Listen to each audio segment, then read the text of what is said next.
Hello everybody, welcome back. I'd say welcome back, but this is a welcome to, because back in the day I got my start on the tutorial stuff by making how to paint aircraft videos. So one of the first groups that I did were the Level D simulations. As you can see, there are 13 main parts and 3 additional, for some stuff that I had forgotten and people wanted help on. It was a long time ago. I released these. Oh gosh, when did I do this video? I'm gonna have to turn that off because it's gonna hear me reverbing over myself. 2010, so 6 years ago I uploaded these videos. 6 years ago. Does not seem like it. A lot has happened in 6 years. A lot of computers have come and gone. And a lot of knowledge has come and gone. I haven't done a repaint tutorial in a while, so I thought maybe, hey, it's been a while and I hadn't done it in a long time. Let's redo these old repaint tutorials. Not all 13 of them, because back then I was limited to 10 minutes of video. So, enough of this talking crap. Let's just get right down to it. So, Level D. Here we go. On the Level D forums, you will see a link for the download paint kit. You download it right there, and it downloads a zip file to your desktop. Also in here is the video tutorials, and we are going to have to redo this whole post here. So, after you unzip it, you are left with a folder like this. And again, I upgraded to Windows 10. Upgraded, downgraded, I don't know what your opinion is. So far, I kind of like it. The caveat to this whole thing is that I do not have Flight Simulator 10 installed anymore. So it is just, I say that, let me look, I think I may have, I don't have, no, none of it's installed. It just has a few basic things in there. So yeah, Flight Simulator 10 isn't installed anymore, so I'm going to show you how to repaint it. We just can't go look at it in my simulator to see if it turned out okay. That's going to be up to you to do. So let's jump to it. I say so a lot. American Airlines. We're going to be doing American Airlines, by the way. Why not? American Airlines uses the large door front, large door rear, 2 emergency exits over the wings. With that, we need this config right here. Aha. Large door front, large door back, 2 emergency exits over the wing. Before I get into this, I think this would be a great opportunity, and we'll title this one Introduction to Photoshop. A great opportunity to show you guys, or gals, 98% guys watch my videos for some reason. What's up, women? You need to start learning this crap. So let's just go through the basic tools. This is how I have mine set up. I have my navigator and color display over here. Below that, I keep the history. I don't really mess with adjustments too much. Keep my history open here, and then my layers, channels, and paths down here. Now also, in addition to that, I have the character editor here, which is where I can center my text and all that kind of stuff. Makes it a whole lot easier to go through and edit your text. And this is basically just the paragraph, there. That's how I have my windows set up. History, layers, navigator, options and tools. And I think that's it. I don't have snap turned on because I don't really want it right now. I mean, sometimes you will use it. I just don't. I don't have any guides activated on this paint kit just because I don't want to. Guides, what is a guide? A guide is there's basically a reference point here. Like some people put them at the seam lines of the fuselages and stuff like that. And when you have, say, snap turned on, and snap is going to snap to your guides or anything like that. So you're making a selection and boom, see, it automatically snaps itself to it. So it can come in handy, but if your guides are on and you don't want them, you just clear them like that. So anyways, this is your move tool. It moves anything that you have selected over here. So if I have the paint here layer selected, if I have white layer selected, it's gonna move it, but we didn't move anything. Door details. See, it's going to move whatever layer you have selected. Control Z to get rid of that. It moves. It moves stuff. It's the move tool. This is your selection tool. Right now we have it select. If you click and hold down your left mouse button, you will get your rectangular marquee tool is what I use the most of. You can make elliptical selections, and that's all this is, just making selections. See, the elliptical just makes circled selections. You can hold down on Shift, and it will. Well, it's supposed to. Whatever. Ignore me. Normally, if you hold down on Shift, I probably got something jacked up since I installed this. Single row and single column, but mostly the rectangle selection. This is also a selection here. These are all selections in this first section here. This is all selection tools. Polygon. It's automatically defaulted to this one, so you could basically draw an area and you'll get like this little hey, and it makes a selection. Control D is what I'm using to deselect, or you can go here and it tells you, see, Control D. Learn your hotkeys in Photoshop, people.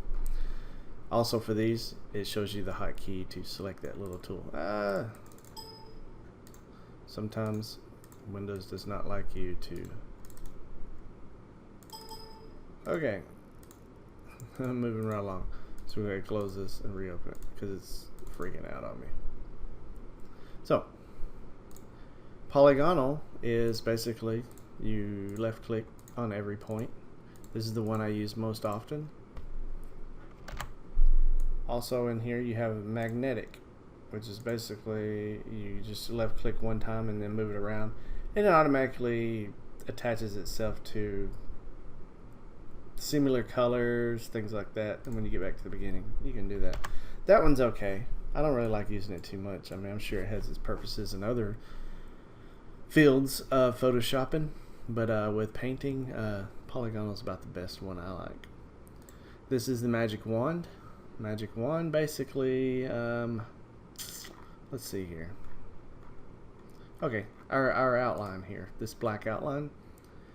I have the tolerance set to 32. Okay, basically what that's saying is if I set tolerance to 1, it will only select this whatever black color. If you zoomed all the way in, like we're not even at 100%, but if you zoomed all the way in to pixel per pixel and looked in this black picture pixel you click on, it is going to select just that black pixel. And mostly on mine here, this whole thing is black anyways, but if it had different shades, you'd have different shades. Now, what the tolerance is, let's go here, like our mask. If I select, I have my tolerance set to 1, see? It's only going to select that color that I'm clicking on. This is the mask layer, by the way. I'm not, yeah. And it's only going to select just that color. See that? Just the color. Now, set your tolerance like to 32, which I think is the default. Looky there. See? It doesn't care so much. You can play around with this. Like if you're trying to make a pretty broad selection, see? It'll select kind of like halves and halves of that color. So the higher the tolerance, the more the magic wand doesn't care about what color you're selecting. It's just going to select everything that color and everything that closely resembles that color. It also has a quick selection tool. I don't use it, so I usually have that set to 1 or 32 if I'm just doing like a like if you have some text, like say American Airlines, and it has like that white background on it, you know, the logo, you can set that to like 32, click on the white logo and hit delete, and it gets rid of it, and it greatly reduces the jaggy lines around your logo that you're trying to isolate. This is a crop tool. This is good for photos. We're not going to be using that. Color dropper, it's the same thing as if you were to come over here and use that. Basically, you can see the little needles moving over here.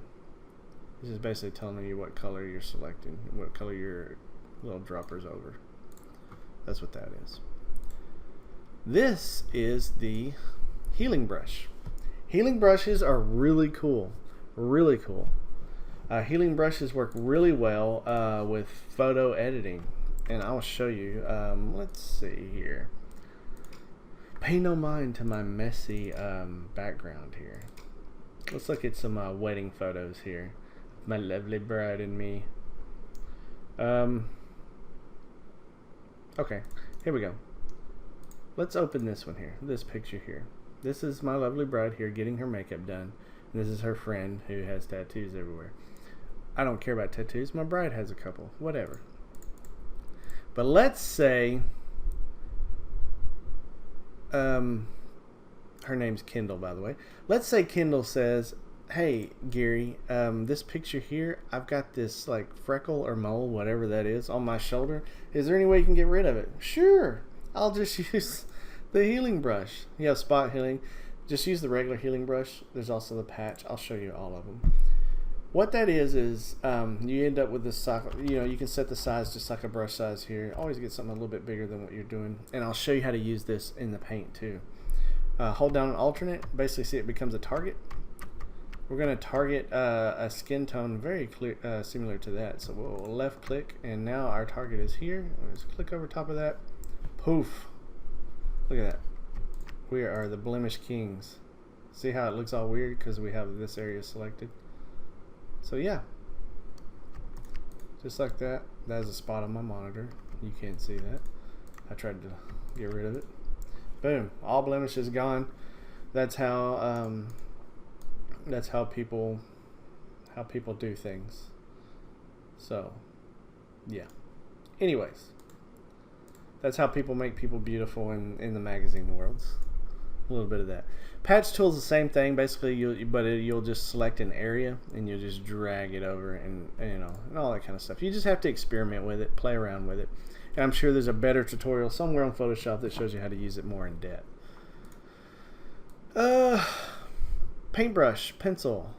Paintbrush is what basically a broad, almost like an airbrush type deal, is how you're going to paint most of your things on Photoshop.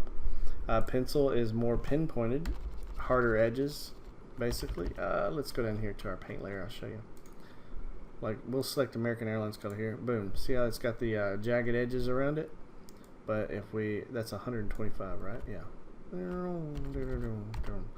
And here's 125 paintbrush. Oh. Opacity and flow. See? There's the difference. So, your flow, is like picture it as an airbrush. It's the air pressure blowing the paint out of the gun, okay? The higher the flow, the more paint that comes out. Get softer edges. With the pencil, it's hard edges. Just depends on what kind of application. Opacity is basically, we only want it to do 20% coverage, see? This is good for like doing jetway marks and stuff like that. So it's all pretty cool stuff. I usually use the paintbrush unless I'm needing something just completely filled in, and I use the pencil. Clone stamp. Clone stamp. Hey, actually, let's go back to this picture here. The clone stamp. What is the clone stamp? Well, it is simply almost exactly like the healing brush here, but the clone stamp itself just takes, so if I want to put this dot all over here, that's what the clone stamp does. I'm going to take that line off. See? Clone stamp puts pimples, or not pimples, puts moles everywhere. And then it turns into a science experiment. Hey, thank you for sending me a Facebook message in the middle of recording. That's awesome. That's my lovely bride, don't tell on me. So, clone stamp does that. Healing brush basically fixes it, but it blends a lot better. It blends the colors in. The stamp is just simply taking one sample and stamping it in another spot. So that's what that does. I've never used this one, history brush. Don't really care to. Eraser tool is just that, just like in Paint, it erases things. You can also control its opacity and flow. Gradient tool. Basically with gradients, you can go up here and you can select different types of gradients. You can change the colors, whatever you want to do, and drag them across, and poof, look, you got a gradient. We might use that later. Actually, we might use that later when I'm showing you how to do the or add a little bit of shine to the American Airlines paint job. Or then, of course, the paint bucket just paints the whole thing, see? So, or if you make a selection and then use the paint bucket, it'll paint just in your selection.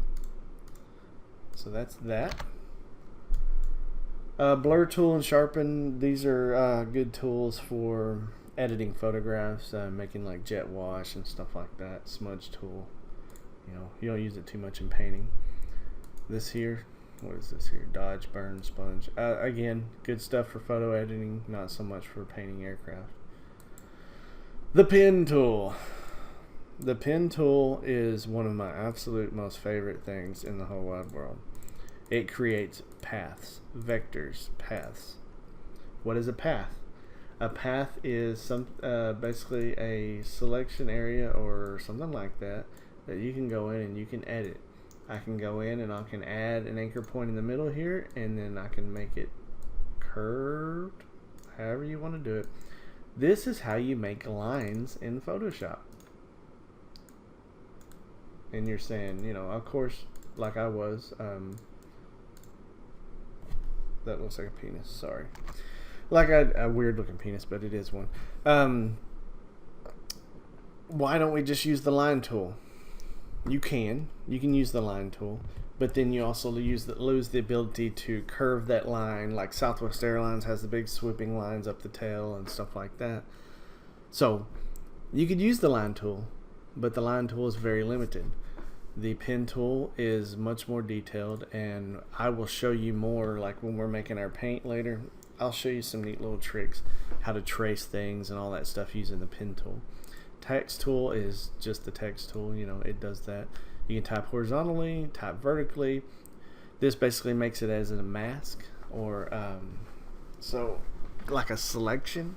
So you could go in and change it any way you want to. You could color it in or whatever, or you can just type it out and do a color overlay, which is what we're going to do. So I'm going to show you that later. This path direct select, basically that's what this is here. So this one here, it selects the corner paths, or I can select a couple of them. The path selection selects the entire thing. Okay, so if you keep trying to click on one, it keeps selecting all of them. Just go over here and kind of click off of it like that. There you go. That's all that is. And then your line tool, but you can do squares, rounded corner, rectangles, rounded corner, rectangles, ellipses or circles, polygonal, custom shapes, and whatnot. You can also add arrows to the tips of your excuse me, stuff like that. We won't mess with none of this. Hand tool, it's just for moving your view around, or you can, while you're here, you can just hold down on shift or the space bar and move your thing around. Yay, see? That's how that works. Hey, I'm moving crap around now. So that's what that does. Zoom in does just that. These are your colors. Primary color on the top, secondary color on the bottom. This is American Airlines primary color, which I think I've actually already unselected it, so I'll have to go back and reselect that. And this is the color of their text. Got it from the website. So as I always tell you, go to the website, gives you the true colors. Oh, let's see here. What else do we use? Filters. Filters are really cool. Sharpen. Just a regular old sharpen is going to put way too much damn sharpen on it. Always use a smart sharpen. That way you can adjust the amount of it right here. If you're like, say if you paste the logo in and resize it and it's kind of blurry-ish looking or whatever, you can throw a little sharpen on it and it'll make it look a whole lot better.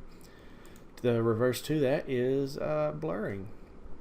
You have regular blur, blur more. You have smart blur, which is what I always suggest using. Radio blur, which is really cool. That's for like fan blades and stuff like that. Let me see here. I'll show you a neat little what the radio blur is really good for. Pratt & Whitney. What we got here? No, that is not what I needed. That is not it at all. Targa. I have not used. Yes, I want you to use Photoshop. Okay, I just opened that, and what did I do? I opened it right back again.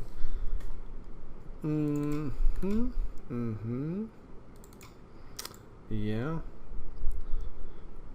We'll get into that later. Anyways, it blurs fan blades in a radial motion, so it's kind of cool. So that's what that does. That's one thing. Layers. This is working with your layers over here. Layers, you can merge them down. Basically, everything from where I have, you see selected over there to the right side, lower right side, I have mask selected. If I were to hit merge down, it would merge mask with everything below it. Merge visible is everything currently visible activated with the little eyeballs over here. So, not visible, visible. So everything visible would be merged into one layer. And then flatten just merges everything together. These are the things you're going to use a lot in Photoshop. You can make new layers, you can duplicate layers. Duplicating layers is really cool. We will be doing that. I'll show you how to do that when we use it.